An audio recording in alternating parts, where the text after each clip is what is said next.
Ladies and gentlemen, welcome to the Football Daily Weekly. Good to have you here once again. With me this week, we've got Laurence. Hey. Good to have you back, Laurence. A regular. And Adam.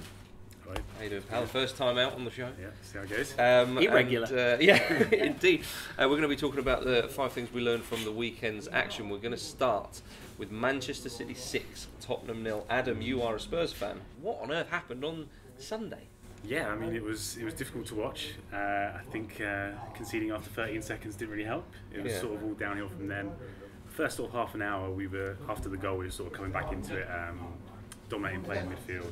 Then that second goal again from a Lloris kick out, which led directly to a goal. Just sort of after that, it was dead and buried. But, I mean, City going forward were fantastic. Creativity, purpose, speed going forward. Everything that Spurs have lacked this season. Yeah, they very clinical. 10 shots on target, scored 6 of them, obviously. So I mean, as good as City were, Spurs were. They were terrible. There were a lot of mistakes, and a lot of people saying that they were outplayed, especially the two centre backs left exceptionally exposed, which is quite usual for an AVB side. So unsurprising actually that Man City completely took advantage of that and made the most of the gaps at the back. Kabul and Dawson were, I mean, so often found wanting. Yeah. The communication between the two was not great, and I think to cap that off, like you say, there was speed in that side, which made the most of the fact that Spurs don't have the paciest back line. Not only that, but the great pairing of Negredo and Aguero up front. Yeah. You know, Aguero has been on form this season. He really has. Scored more goals than Spurs on his own. And yeah, and to be Sorry, fair, Adam. Man City scored more in one day from open play than Spurs have scored in this season. Another damning stat. Well, Spurs certainly needs to sort it out very soon. Something on the weekend that was the centre of attention, Wayne Rooney. He was given a yellow card for kicking Jordan Much off the ball. Much? Yeah, exactly, yeah. I mean, that should have been a red card, surely, Laurence. Yes, right, it's intent, isn't it? And well, you just can't get around it. You can't really give a yellow card for that. And it's a bit of a weird one because we haven't seen Wayne Rooney lash out like that in quite a while. And a lot of commentators especially saying it's not part of his game anymore, he's a different guy, he's managed to channel it. Yeah. And it's strange to see him lash out like that now. It seems like a few years ago with Wayne Rooney.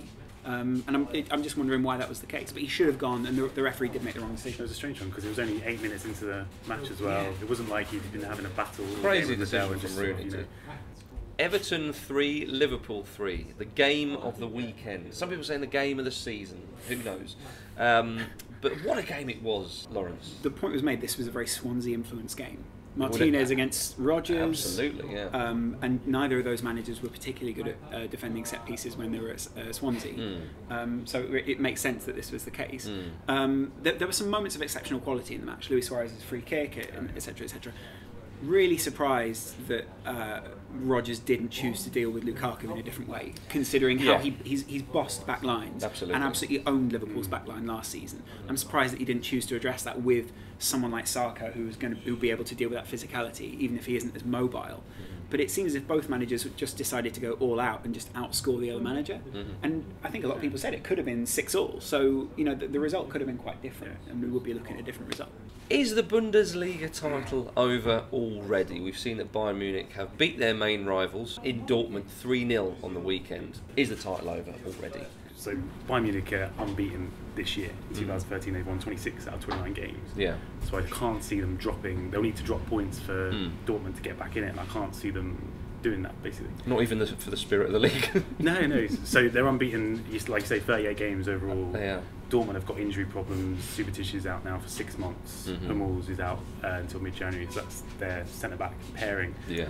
So they've lost 3 consecutive games now in all competitions. And there are big complaints in a lot of Europe's top leagues. So La Liga, Bundesliga, that duopolies or monopolies are ruining the leagues. A lot of Spanish players complaining over the weekend as well that you can't pair up all this money against the rest of the league that doesn't have the same and expect there to be some sort of a fair league. So maybe we've got to be questioning why these sides are running away with it and how you can address that.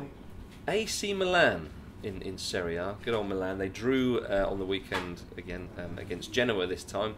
Mario Balotelli missed another penalty this season. That's 2 in his career in quick succession, it has to be said.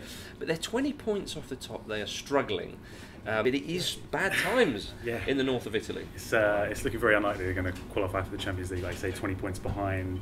I think their squad isn't fantastic, and they've been in steep decline for a few years now.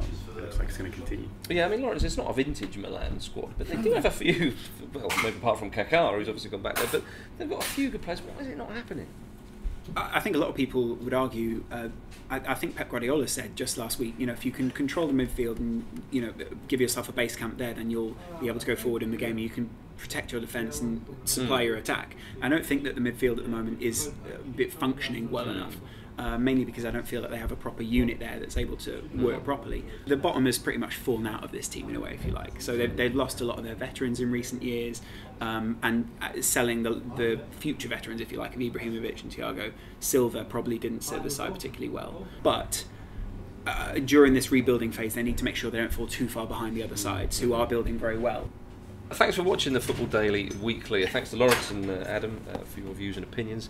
We'll be back on Wednesday to discuss the top 6 clubs, where their weaknesses are and who they should sign in January to plug those gaps or improve those areas. So thanks very much for watching, and we'll see you next time.